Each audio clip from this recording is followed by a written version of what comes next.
आळंदी पंढरपूर महामार्गावरती बरड तालुका फलटण येथील पेट्रोल पंपापासून काही अंतरावर उभ्या असलेल्या मालवाहू ट्रकला पाठीमागून जाऊन जोराने दुचाकीने धडक देऊन दुचाकीवरील व्यक्ती सोपान गुलाबराव कदम वय 64 राहणार गुरसाळे तालुका माळशिरस हे जाग्यावरतीच ठार झाल्याचा प्रकार शुक्रवार दिनांक 3 एप्रिल रोजी दुपारी 1:15 वाजण्याच्या सुमारास घडली आहे।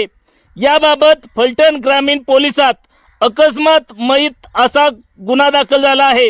याबाबत फलटण ग्रामीण पोलीस स्टेशनचे पोलीस अधिकारी कर्मचारी तात्काळ घटनास्थळी दाखल झाले आणि मयत असलेल्या सोपान गुलाबराव कदम यांना तात्काळ दवाखान्यात नेले, मात्र दवाखान्यात नेण्यापूर्वीच त्यांचा प्राण गेला असल्याचे डॉक्टरांनी सांगितले।